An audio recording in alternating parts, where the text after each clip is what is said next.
예수께서 거기를 떠나사 고향으로 가시니 제자들도 따르니라.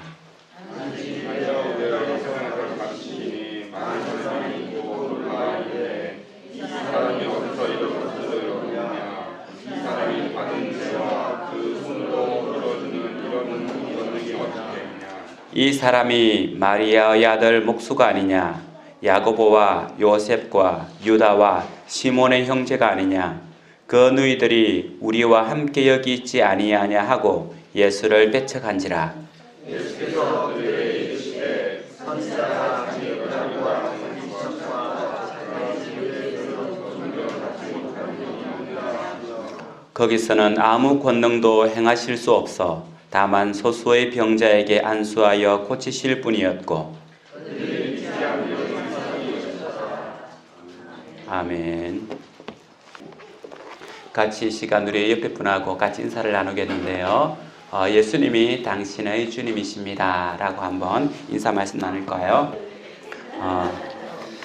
예수님이 우리의 주님이 되신다고 하는 것은 나의 모든 문제를 책임지신다, 해결해 주신다라고 하는 그런 의미를 가지고 있습니다.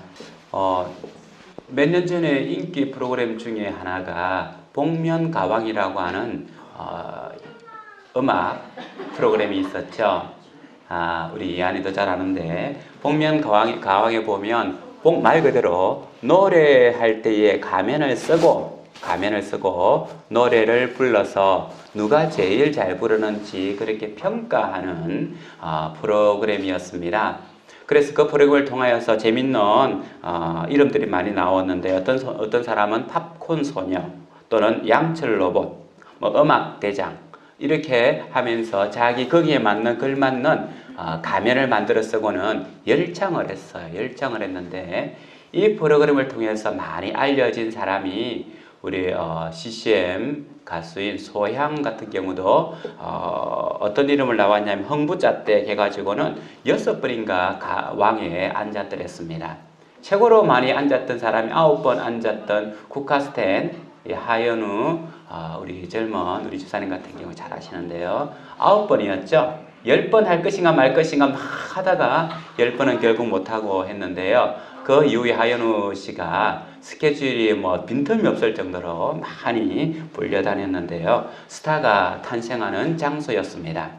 왜 왜 가면을 쓰고 노래를 불렀느냐 하면 우리가 얼굴을 보면 저 사람은 노래를 잘할 거야 라고 하는 선입견으로 노래를 부르고 저 사람은 못 부를 거야. 어떤 외모라든지 인지도에 의해서 평가하기 때문에 그것을 다 가리고 아무도 모르게 노래만으로 승부하자 해가지고는 복면가왕이라고 하는 프로그램이 만들어졌어요. 이게 우리나라에서만 지금 유행하는 것이 아니라 미국도 이 판권을 가지고는 아마 미국도 이 복면가왕을 만들어서 하는 걸로 알고 있습니다.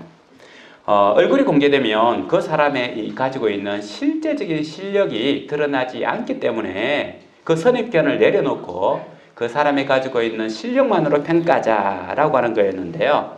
말 그대로 선입견을 통하여 우리는 긍정적인 것보다는 부정적인 영향을 많이 받기 때문에 그렇습니다.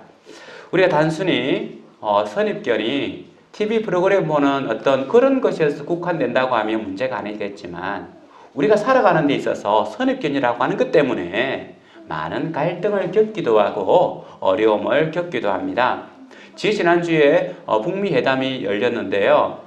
우리는 많은 것을 기대했죠. 이제는 평화선언이 만들어지고 남과 북이 왕래가 되며 올 가을에는 금강산도 갈 수 있겠다 생각을 했는데요. 쉽지 않은 것 같아요.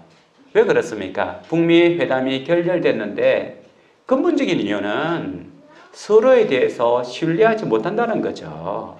왜 신뢰하지 못하냐 하면 그 사람에 대한 선입견을 가지고 있습니다. 북한은 미국에 대해서 선입견은 저 미국이라고 하는 나라는 언젠가는 우리나라를 공격할 나라야라고 하는 그런 선입견을 가지고 있고 미국은 북한에 대해서 저 나라는 믿을 수가 없어 라고 하는 그런 선입견을 가지고 있기 때문에 만나서 회담을 해도 정확한 어떤 깊이 있는 이야기 가운데 결론들을 만들어내기가 쉽지 않은 것 같습니다.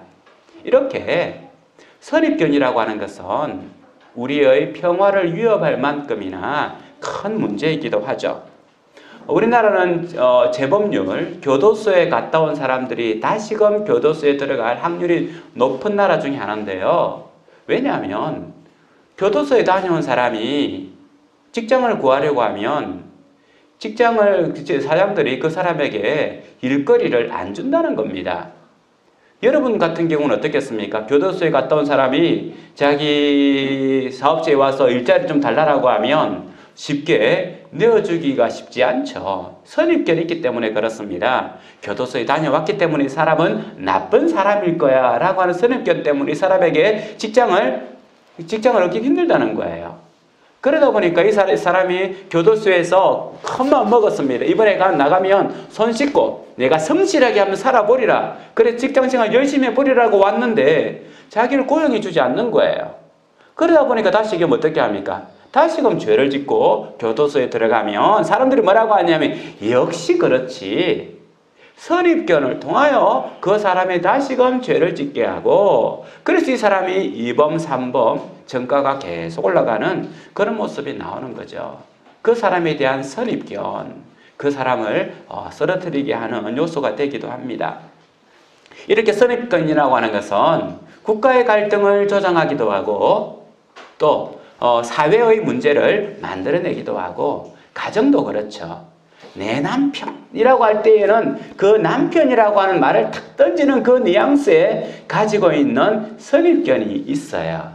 내 남편이 그럴 리 없어. 왜 그럴 리 없어? 그럴 리가 있죠. 내 아내가 오늘 뭘 잘못 먹었나? 그런 말들은 다 선입견 가운데 판단하는 것이라는 거죠. 이렇게 선입견이라고 하는 것은 우리에게 갈등을 조장하고 희망을 잘라버리는 그런 요소가 있는 겁니다. 예수님도 선입견에 시달렸습니다. 6장 1절에 보면 이렇게 기록하고 있습니다. 오늘 본 말씀인데요. 같이 한번 읽어보겠습니다. 시작. 예수께서 거기를 떠나 고향으로 가시니 제자들도 따르니라. 예수님께서 고향으로 가셨는데 제자들이 따라갔다라고 하는 거죠. 예수님의 고향은 예수님이 태어난 곳은 베들레헴이지만 예수님께서 자란 곳은 나사렛 산 시골이었어요. 그래서 지금도 시골 마을은 작은 단위지만 그때는 특별히 작은 마을이라서 누가 누군지 다 안다는 거예요. 그 집에 숟가락이 몇 개인지 젓가락이 몇 개인지 다 알고 그 사람들이 어떻게 살고 어떤 습관을 가지고 있는지 그 마을 사람들은 다 안다는 겁니다.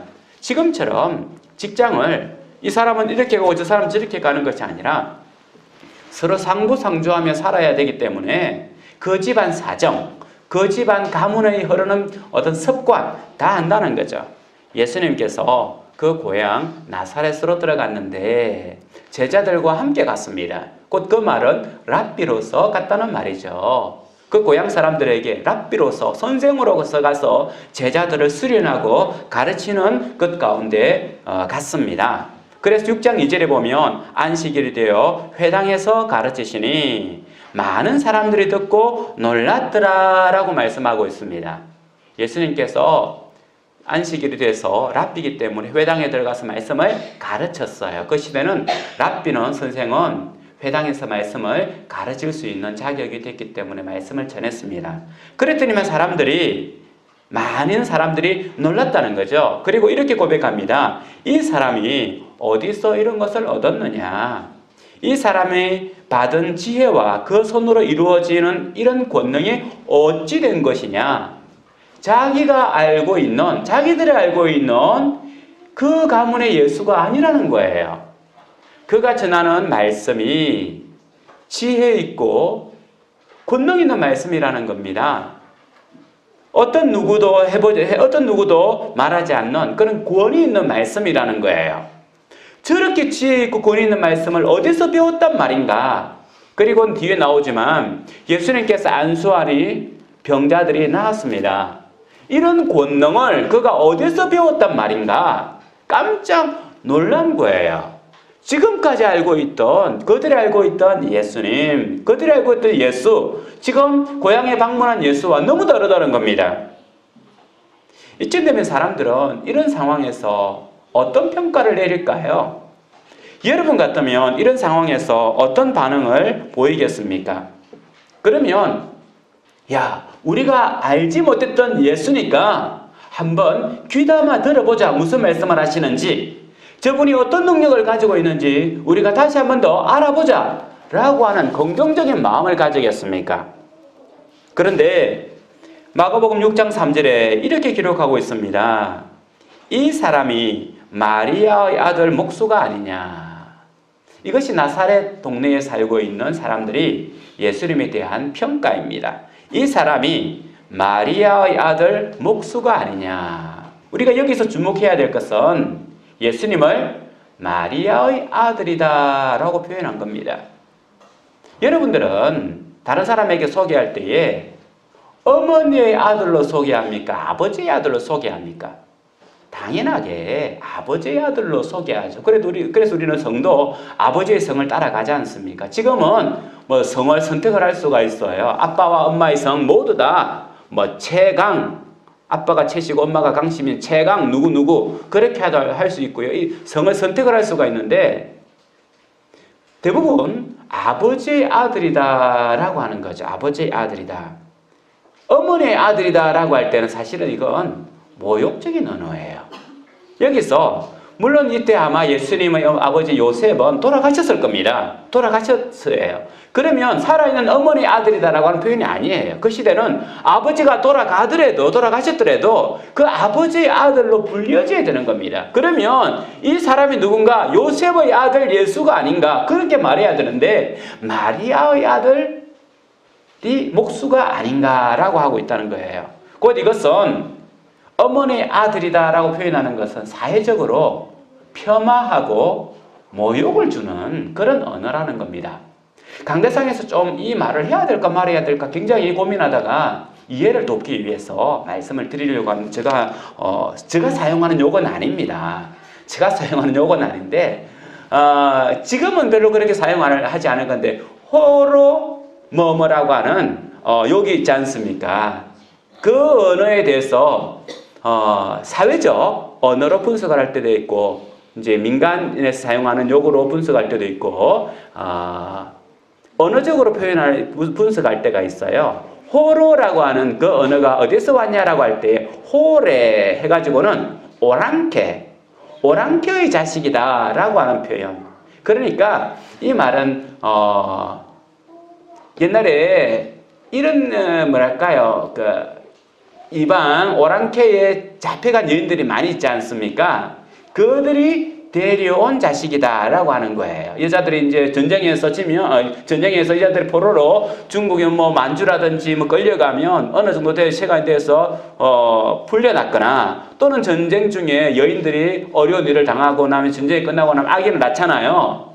이런 근본 없는 자식, 굉장한 욕이죠. 그건 그 엄마를 모욕하는 것뿐만 아니라 그 집안 전체를 모욕하는 그런 욕이 굉장히 욕 중에서도 굉장히 나쁜 욕이죠. 그런 의미에서 사용됐다라고 하는 단어가 있고 또 하나는 이 홀이라고 하는 것은 혼자의 것, 홀것의 자식이라고 하는 의미. 곧 무슨 말이냐면 홀것이라고 하는 것은 아버지가 돌아가시고 어머니에 의해서 자란 자식이다 라고 이것은 언어적으로 표현하는 겁니다. 앞에 것은 민간인들이 대부분 생각하는 그 의미고 뒤에 것은 언어, 홀이라고 하는 혼자라고 하는 것에 의해서 된다는 거예요. 그래서 아버지가 돌아가셔서 어머니 혼자서 키우는데 지금은 어머니 혼자서 키우는 시대가 사람들이 많지만 그때는 어머니 혼자서 키운다고 하는 것은 굉장히 힘든 거예요. 지금도 어머니 혼자서 자식을 키운다고 하는 것은 너무너무 힘든 일인데 옛날에는 경제 활동을 할 수 없는 여자가 자기 자식을 혼자서 키운다고 하는 것은 굉장히 힘든 거예요. 그러다 보니까 자녀 교육을 시킬 수가 없었고 자녀들이 막 나가는 거예요. 그래서 이 막 나가는 자녀들에게 너는 아비도 없는 자식이다 라고 하는 의미로 붙였다는 거예요. 곧 이 말은요 마리아의 아들이 아니냐라고 하는 말은 그 욕을 사용한 거예요. 예수님을 가리켜서 호로 뭐뭐라고 하는 그 욕을 사용한 단어라고 하는 겁니다. 그렇기 때문에 이 예수님에 대한 모욕이 굉장한 모욕이었죠. 나사렛 땅에서 예수님이 주어지는 그 모욕은 굉장한 모욕이었습니다. 밑에서도 봐도 이는 요셉과 유다와 시몬이 형제가 아니냐라고 하면서 완전히 가문을 무시하는 그런 언어로 사용하고 있죠. 그런 후에 이런 욕을 한 후에 그들이 한 건 뭡니까? 예수를 배척했다라고 하죠. 당연하죠. 이렇게 예수님을 무시해놓고는 예수님을 받아들이거나 영접하거나 높일 수가 없죠. 배척했다는 거예요. 이 배척하다는 말은 실족했다라고 하는 겁니다. 도리어 예수님께서 전해주시는 권위 있는 말씀, 권능, 병을 고치는 그 능력이 사람들에게 좋은 영향을 미친 것이 아니라 그 사람을 실족하게 했다는 거예요. 예수님의 지혜의 말씀과 능력이 그 사람들이 살아가는 데 있어서 하나님을 아는 데 있어서 도리어 실족하게 했다. 무슨 말입니까? 그들이 가지고 있는 선입견으로 말미암아 예수님의 그 놀라운 지혜와 그 놀라운 권능을 깨닫지 못하고 지옥길로 갈 수밖에 없는 안타까운 모습을 보여주고 있는 거죠. 선입견을 끊어버리면 예수님께서 주시는 말씀과 그 권능은 놀라운 말씀이고 놀라운 은혜의 말씀인데 그렇지 못했다는 거예요. 그래서 예수님은 안타깝게 이렇게 말씀하고 있습니다. 6장 4절 말씀, 우리가 잘 알고 있는 말씀인데요. 같이 한번 읽어보겠습니다. 시작.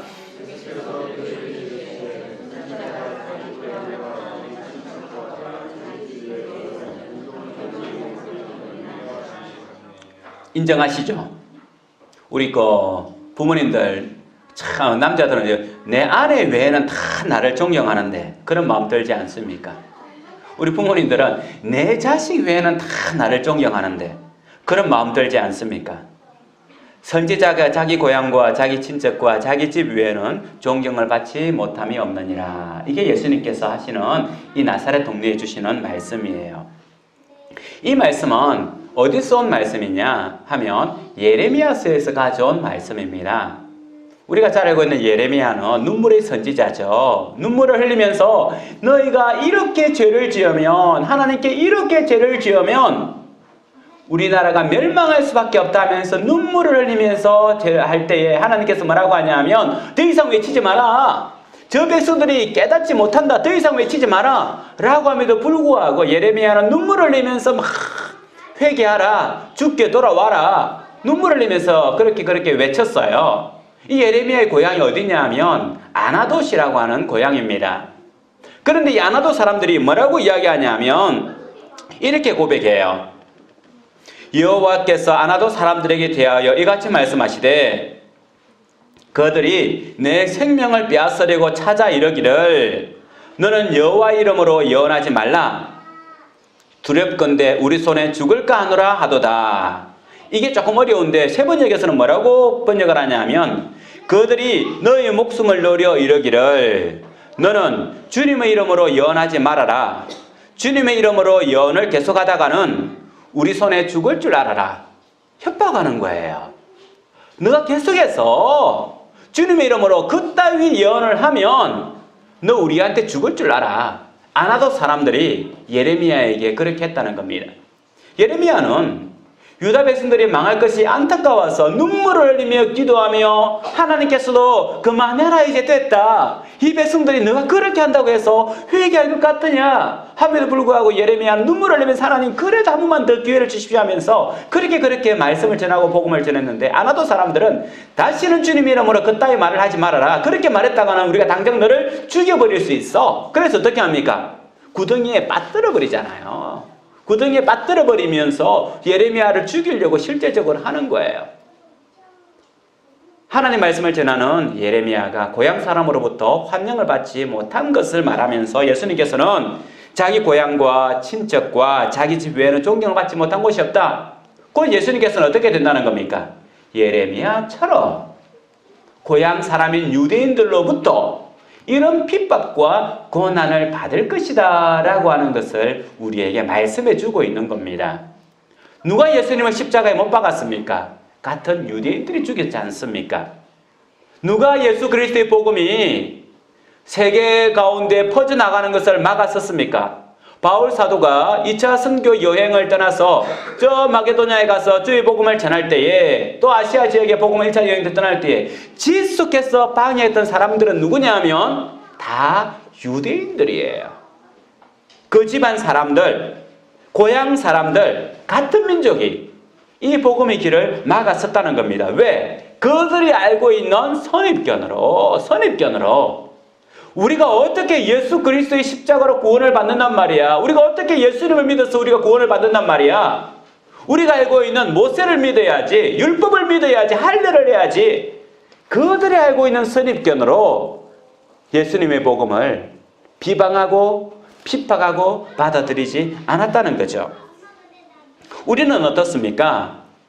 우리는 우리가 알고 있는 지식과 우리가 알고 있는 어떤 습관에 따라서 예수 그리스도의 복음을 판단하고 주님의 교회를 판단하고 있지 않습니까? 유대인들은 그들이 알고 있는 지식 때문에 멸망의 길로 갔다는 겁니다. 주님께서는 이런 고향 사람들에게 더 이상, 선입견으로 똘똘 뭉쳐있는 이들에게 더 이상 능력과 말씀을 전할 수가 없었습니다. 그래서 6장 5절에 보면 거기서는 아무 권능도 행할 수 없어 다만 소수의 병자에게 안수하여 고칠 뿐이었고, 예수님의 능력은 제한이 없습니다. 그럼에도 왜 나에게 주님의 능력이 나타나고 있지 않습니까? 그것은 나의 선입견으로 주님의 능력을 제한하기 때문에 그렇습니다. 주님께서는 이것을 해주지 못하실 거야. 주님께서는 나에게 기도 응답해 주지 않을 거야. 주님께서는 내 길을 인도하지 않을 거야 라고 하는 선입견으로, 내가 기도해도 뵐 수 없을 거야 라고 하는 이런 선입견 때문에 주님께서는 우리에게 주님의 능력을 보여주지 못한다는 거죠. 예수님을 겉으로 알고 있는 이것 때문에 예수님의 실제적인 지혜와 권능을 맛을 못 봤다는 겁니다. 나사렛 사람들은 예수님의 겉모양만 보고, 자기들과 함께 자랐던 그 겉모양만 보고 그 속에 있는 참된 내용물인 예수 그리스도의 권능과 지혜의 말씀을 맛을 보지 못했다는 거죠. 우리도 어떤 선입견으로 예수님을 바라보고 있지 않습니까? 겉포장으로 보고 있지 않습니까? 사실 저는 목사로서 가장 힘든 것 중에 하나가 뭐냐라고 하면 자녀 교육이 아닌가 싶어요. 목사니까 자녀 교육 잘하겠지, 신앙 교육 잘하겠지 해도 잘 알지 않습니까? 목사와 장로 가정에 선한 것이 그렇게 잘 나지 않는다는 사실은. 물론 다른 가정보다도 더 성경 이야기를 하겠고요, 더 신앙적인 이야기를 하겠죠. 한데 이 고상한 말씀을 전하는 사람이 누구냐 하면 허물 많은 아버지라는 거예요. 그러면 허물 많은 아버지라고 하는 이 겉테두리 속에서 고상한 말이 나갈 때에 어떻게 판단하겠습니까? 겉은 겉이요 속은 속이라, 포장지가 더러워도 속 내용만 좋으면 되지 해서 포장지를 버리고 속 내용물을 가져가겠습니까? 그렇지 않죠. 안에 있는 내용물을 보기도 전에 겉 포장지로 판단을 한다는 거예요. 여러분들도 그렇지 않습니까? 여러분들이 자녀들에게 복음을 이야기하고 예수님 이야기하고 싶을 때 한 걸음 한 걸음 주저하는 이유는 뭡니까? 나 이런 모습 때문에, 나 이런 부족함 때문에 예수님의 말씀을 자녀에게 가르치고 싶어도 가르치지 못하잖아요. 자녀들이 뭘 보고? 겉모양만 보고 빠락빠락 화내고 짜증내고 이런 모습 때문에 성경 안에 있는 그 고상한 하나님의 말씀을 오해할까 싶어서 사실 주저하잖아요. 그렇습니다. 허물 많은 아버지가 입에서 나오는 그 고상한 신앙 이야기를 할 때에 자녀들이 우리 아버지는 저렇게 허물 많아도 저분이 하시는 말씀은 맞을 거야, 잘 안 된다는 거예요. 그래서 목사 가정의 자녀들이 신앙생활 잘하는 건 하나님의 은혜가 아니면 가능하지 않는 거고요. 우리 신앙 좋은 집사님들의 가정에 자녀들이 믿음으로 잘 자라는 거 정말 이거 기적이에요, 기적. 이 기적들이 우리 모든 가정에 다 일어나기를 주님 이름으로 축원합니다. 그뿐만 아니라 교회 생활도 그렇습니다. 고정적인 관념이 있죠. 선입견이 있어요.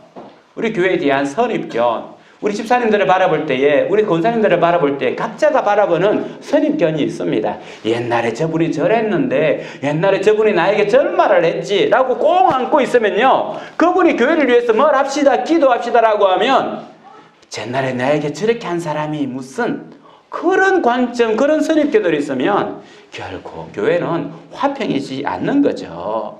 우리는 그 사람이 포장지를 보는 것보다 그 사람이 말하고 있는 내용물을 봐야 돼요. 그래야 우리가 복되다는 겁니다. 그럴 때에 말씀이 살아나고 교회가 생명력이 있다는 겁니다. 우리가 살아가는 가운데 어떻게 이런 선입견을 버리고 올바른 신앙생활 가운데 할 수 있겠습니까? 첫 번째로는 우리는 주님이 하신 일을 보면서 주님이 하신 일로 판단을 해야 합니다. 요한복음 말씀을 한번 찾아보겠습니다. 요한복음 14장 11절 말씀입니다. 같이 한번 찾았으면 읽어보겠습니다. 시작. 내가 아버지 안에 거하고 아버지께서 내 안에 계심을 믿으라. 그렇지 못하겠거든 행하는 그 일로 말미암아 나를 믿으라. 예수님을 하신 일로 믿으라는 거예요. 예수님께서 이제 내가 십자가에 매달려서 죽을 것이다. 내가 살아날 것이고 너에게 다시 오겠다라고 이야기하니까 앞에 도마가 막 뭐라고 이야기하고요. 그리고 나서 빌립이 뭐라고 이야기하냐면 예수님 우리에게 하나님을 보여주십시오. 우리가 똑같은 말은 하나님을 보면 내가 예수님 믿겠어? 하나님 믿으면 내가 하나님을 보여주면 내가 교회 가겠어? 우리 직장생활에서 예수님 이야기하면 당신 하나님 봤어요? 교회 다닌다고 하면 당신은 하나님 음성 들었어요? 라고 묻잖아요. 그럼 어떻게 말을 해야 될지 참 안타까워요.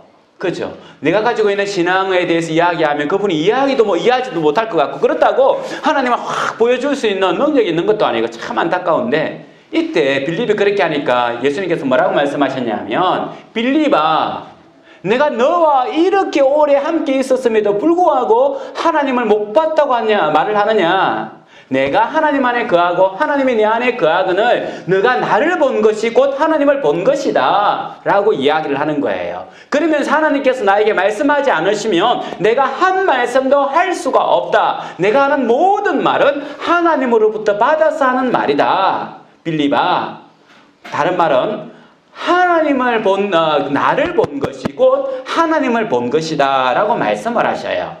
그리고 나서 조금 전에 말씀을 한 건데 뭐냐면 만일 그래도 내가 믿지 못하겠거든 하나님이 내 안에 거하고 내가 하나님 안에 거하는 것을 내가 믿지 못하겠거든 내가 행한 이 일들을 보고 믿어라 라고 하는 거예요.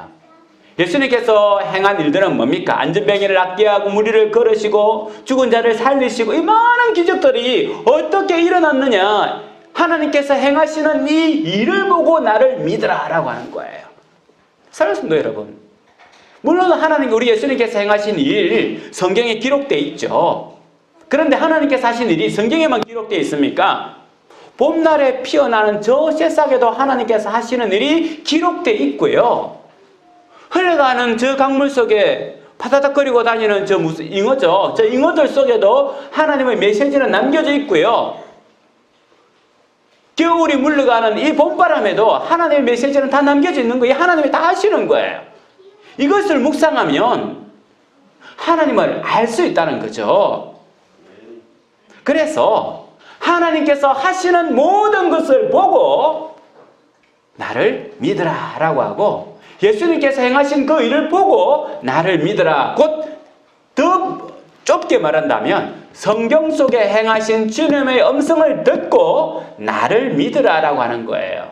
하나님을 육적인 눈으로 볼 수 있습니까? 그건 다음 임마누엘 전은행할 때 한번 이야기할 수 있는 부분들이고요. 하나님께서 하신 일을 통하여 하나님을 믿는다는 거죠. 두 번째로는 우리가 우리의 관점으로 세상을 보면 선입견이고 실패할 수밖에 없습니다. 하나님의 관점으로 세상을 봐야 돼요. 열왕기하 6장에 보면 엘리사가 나오는데요.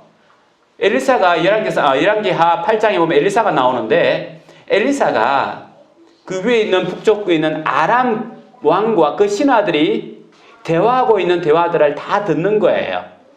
알게 됐다. 하나님께서 알게 하셨다는 거예요. 그래서 아람 군대가 이스라엘 군대에 공격해 오기 위해서 우리가 이번에는 이쪽을 공격하자라고 하면 엘리사가 하나님께서 주시는 계시로 이 이스라엘 왕에게 가가지고 왕이여 하나님께서 저에게 계시를 주셨는데 아람 군대가 이쪽으로 공격해 온다고 합니다. 군사들 이쪽에 보내십시오. 해가지고 이쪽에 있는 공격 루트를 파괴시켜버리고 이쪽으로 오면 또 이쪽에서 파괴시켜버리니까 아람 왕이 신하들을 모아놓고 투덜거립니다.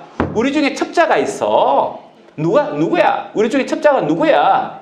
내가 이쪽으로 가면 이쪽에서 막고 저쪽으로 가면 저쪽으로 막는데 누가 이 정보를 이스라엘 왕에게 준단 말이냐라고 할 때 신하 중에 한 사람이 임금님, 우리 가운데 첩자가 있는 것이 스파이가 있는 것이 아니라 이스라엘에는 엘리사라고 하는 선지자가 있는데 그 선지자는요, 임금님께서 침상에서 하시는 말씀도 이미 다 듣고 있습니다 하니까, 그래? 그럼 엘리사를 죽여버리면 되겠구나. 군사들을 많이 보내가지고는 엘리사가 조사를 해보니까 도단에 있는 거예요. 그 도단에 많은 군사를 보내가지고 도단성을 뺑뺑뺑뺑 그냥 병거와 그 말탄 병거들과 군사들 뺑뺑뺑뺑 감싸버렸습니다. 이 엘리사만 죽여버리면 이제 이스라엘 공격은 식은 죽먹한 거예요. 그날 아침, 이른 아침 엘리사의 사환이 일어나서 딱 보니까 일어나서 나와서 산책을 하려고 봤어요. 보니까 바깥에 수없이 많은 아람 군대들이 쫙 성을 둘러싸고 있는 거예요. 깜짝 놀란 이 사환이 엘리사에게 스승에 달려가가지고, 아, 주여, 우리가 죽게 되었습니다. 저렇게 아람 군대가 우리를 뺑뺑 둘러싸여 있는데 우리가 이제 어떻게 하면 좋습니까? 우리가 죽게 되었습니다. 그렇게 막 덜썩 주저앉아가지고 엘리사에게 한탄을 하는 거예요. 그때 엘리사가 뭐라고 하냐면, 하나님께서 보내신 하나님의 군대가 저곳에 있는 아람의 수보다 훨씬 더 많다.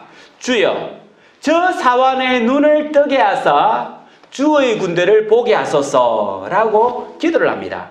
그때 사환의 눈이 확 떠서 보니까 하나님께서 보내신 천군 천사 불병거를 보면서 안심을 했다는 거예요. 여기서 우리에게 보여주는 것은 우리의 관점이 아니에요. 주님의 관점입니다. 우리의 관점을 보면 도단성을 뺑 둘러싸여 있는 아람 군대, 이제 우리가 죽게 되었구나라고 하겠지만, 눈을 들어 아버지의 관점으로 보면, 영적인 눈을 들어 아버지의 관점을 바라보면 하나님이 우리를 지금 도우시려고 완벽하게 준비한 모습을 본다는 거예요. 그렇기 때문에 우리는 많은 적군들이 둘러싸이는 그곳에 있어서도 결코 멸망당한 우겨쌈을 당하지 않는 이유는 주님께서 함께 하시기 때문에 그렇습니다. 영적인 눈을 뜬다고 하는 것은 하나님의 관점으로 세상을 본다는 거죠.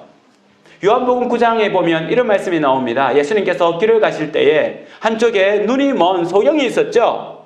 그것을 보고 참 불쌍히 여겼던 것 같아요. 제자들도 소경을 보고 참 불쌍히 여겨가지고, 선생님, 저 사람이 소경이 된 것은 자기 죄 때문입니까? 아니면 조상들의 죄 때문입니까? 라고 물어요. 그때는 풍습은 뭐냐면, 이런 고난을 당하고 장애를 당하면 자기 죄 때문이든지 조상의 죄 때문에 그렇게 된다라고 하는 풍습과 사회인식이에요. 그런데 예수님께서 뭐라고 하냐면, 제가 소경이 된 것은 자기 죄 때문이나 조상들의 죄, 아버지의 죄가 아니라 하나님의 영광을 드러내기 위함이다 라고 말씀을 하시는 거예요. 관점이 달라요. 그에게 당하고 있는 어려움, 그가 당하고 있는 괴로움은 그의 죄 때문이 아니라 하나님의 영광을 드러내기 위함이다. 사랑하는 성도 여러분, 우리가 당하고 있는 어려움이 있습니다. 여러분이 겪고 있는 힘든 시간이 있어요.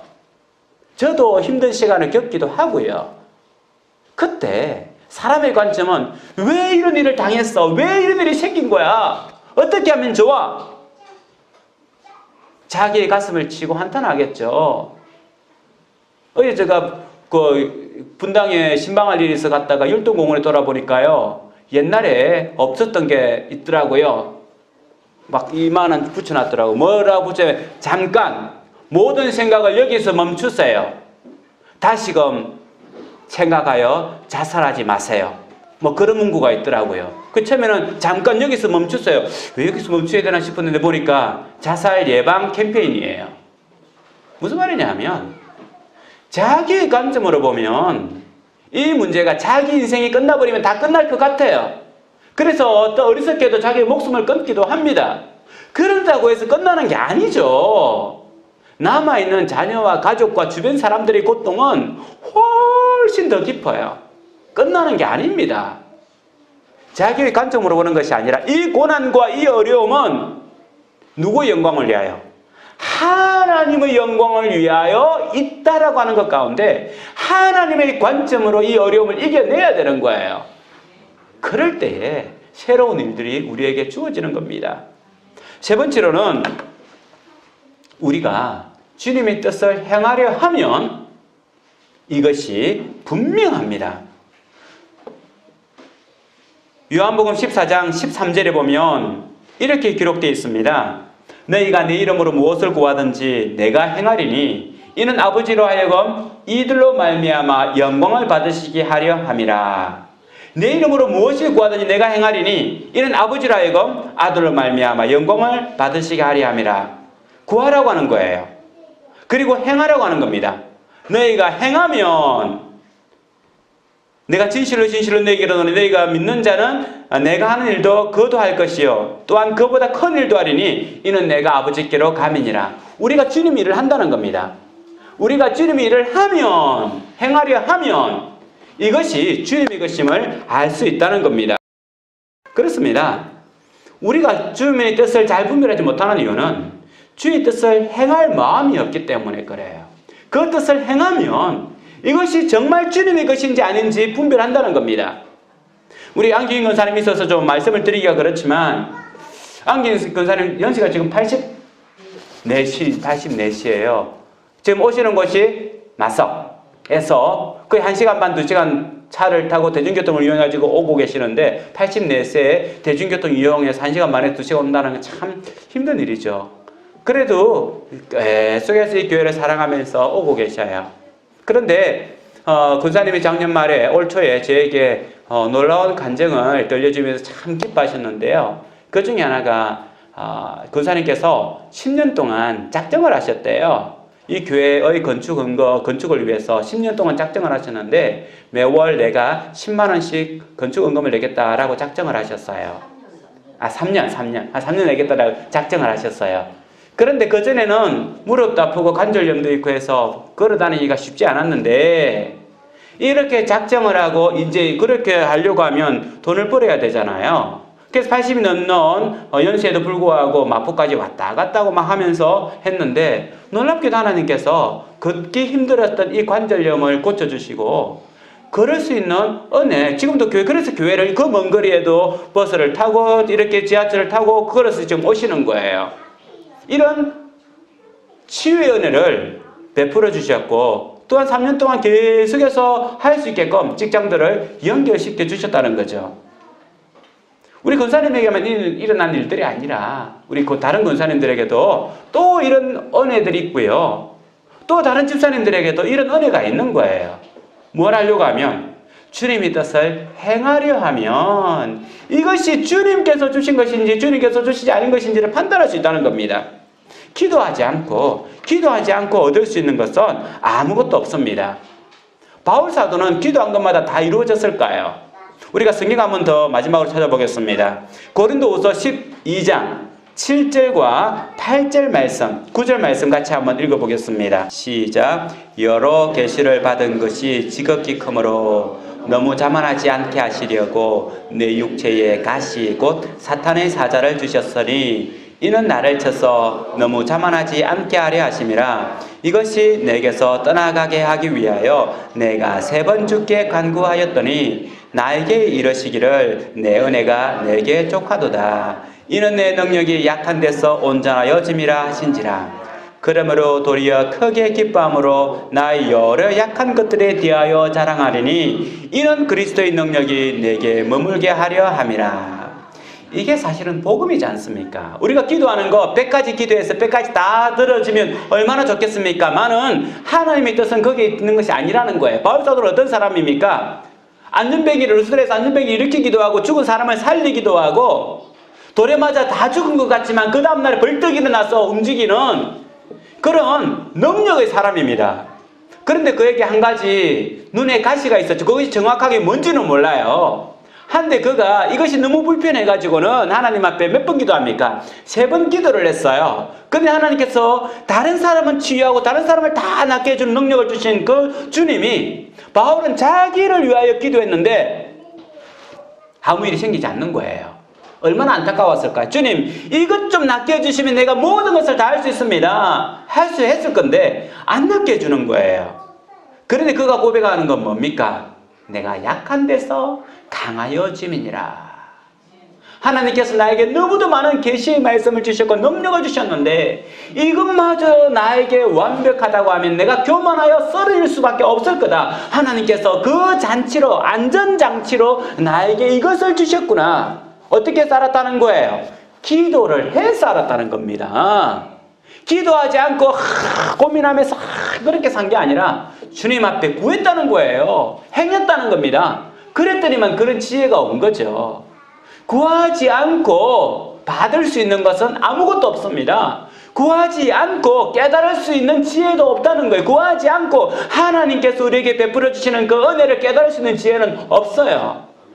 바울 사도가 도리어 그의 약함, 그의 가시를 통하여 낫게 한 것보다 더 큰 감사를 하나님께 드린 겁니다. 사랑하는 성도 여러분, 우리 주님께서는 준비되신 분이에요. 우리가 무엇을 행하려고 하면 하나님께서 역사하시고 돕기로 작정하신 분입니다. 왜냐하면 주님께서는 우리를 너무도 사랑하시고 이뻐하시기 때문에 그렇습니다. 우리가 그 농담하는 것 중에 그 말이 있죠. 100m 미인이라는 말이 있죠. 그죠? 멀리 떨어져 있을 때는 예쁜데 가까이 가서 보니까 어이쿠나 라고 하는 그런 미인. 그래서 멀리 있으면 예쁘다 라고 이야기하고 가까이 사람들을 잘 하지 않으려고. 이건 뭐예요? 선입견이죠. 선입견. 근데 5, 6년 전에 그 광화문에 있는 교보문고에 강화문에 있는 그 교보문고에 가장 그 인기 있는 그 글귀가 하나 달렸는데 그게 뭐냐면 나태주 시인의 아주 짧은 글귀죠. 자세히 보아야 예쁘다. 오래 보아야 사랑스럽다. 너도 그렇다. 한번 옆에 한번 봐주실까요? 자세히 보니까 예쁘네. 오래 보면 사랑스럽고 당신도 그렇습니다. 그런데 저는 이걸 딱 보면서 이건 주님이다. 사실 나태주 시인은요 불교를 믿어요. 기독교인은 아닙니다. 그런데 이것이 딱 주님이다라는 생각이 들더라고요. 주님 자세히 봐야 예뻐요. 대충 보면 말씀도 대충 보면 안 예뻐요. 또 오래 보면 정말 주님이 사랑스럽고요. 주님도 그렇습니다. 주님은 여러분들을 볼 때도 어떨까요? 가까이 와야만 사랑스럽고 오래 여러분들과 교제하면 사랑스럽고 너무 예쁜 거예요.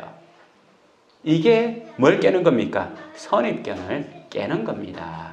상대방에 있는 선입견을 깨는 거예요. 주님에 대한 선입견, 교회에 대한 선입견, 그리고 주님이 우리에 대한 마음을 느낄 수 있는 겁니다.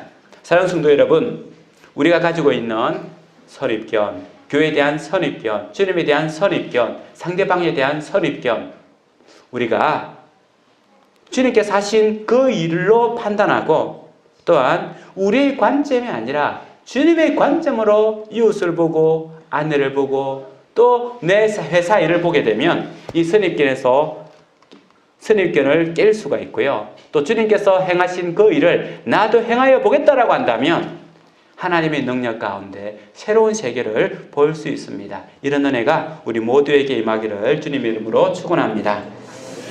같이 시간 찬양하며 나가겠습니다. 주님의 시선, 주님의 관점, 영적 관점이 우리에게 있기를 소원하는 마음으로 찬양하겠습니다.